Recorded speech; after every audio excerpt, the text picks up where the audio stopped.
डाग बिग पडलेले आहेत आपल्याला, पण ग्लो कळतंय. कपाळ एक तर मोठ्याच्या मोठं भाग्य आमचं चमकतं किती बघा. The glow, my God.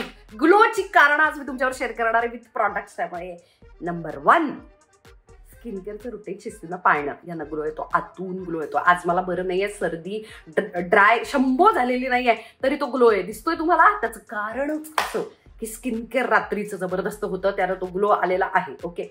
दुसरं महत्वाचं कारण ग्लोचं प्रॉडक्ट. काही प्रॉडक्ट्स असतात ते जे खतरनाक ग्लो देतात.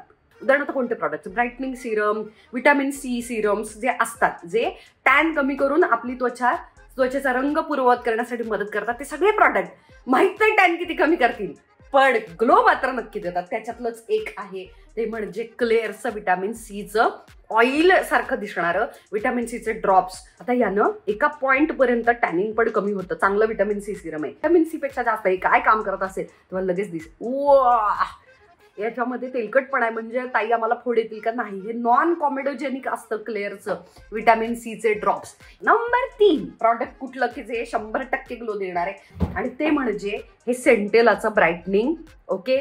Tone brightening capsule ampoule. हे सुद्धा प्रचंड ब्राईटनेस देतं. ओके. याच्यामध्ये असे छोटे छोटे बॉल्स आहेत, ते घ्यायचे, मॉइश्चरायझर मध्ये मिक्स करू शकता, त्याच्या आधी सिरम म्हणून पण लावू शकता हे बॉल्स.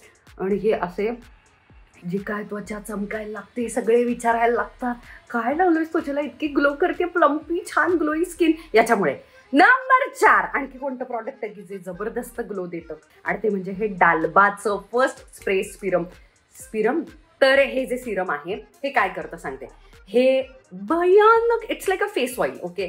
प्रचंड ग्लो देतं, शाईन देतं. ती का गरजेची असते, जितका मेकअप चिकट त्वचा तेवढा चांगला बसतो मेकअप. ओके. त्याच्यामुळे तुम्ही जर ड्राय फ्लेकी स्किन आहे, ऑलरेडी झाडल्यानंतर सगळा ड्रायनेस आहे, आणि त्याच्यावरती जर 10-15 लाखाचं जरी फाउंडेशन लावलं तरी ते बसत नाही. त्याला हायड्रेटेड स्किन असावी लागते, ग्लोई, ऑलमोस्ट चिकट ऑइल, ऑलमोस्ट शायनी तेलकट बाउल असावं लागतं, तेव्हा जे फाउंडेशन बसतं. स्मूथ लेअर सारखं कमी वापरलं तरी चालतं, नॅचरल फिनिश देतं, पोर सुद्धा चांगले दिसतात.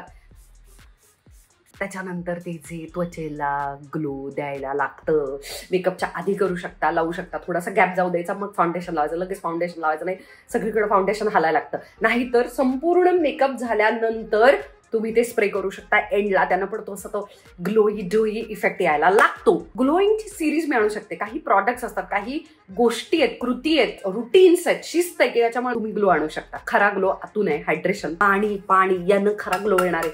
प्रचंड पाणी प्या, तो ग्लो 100% टिकणार आहे. त्याच्यावरती प्रॉडक्ट 100% काम करतात.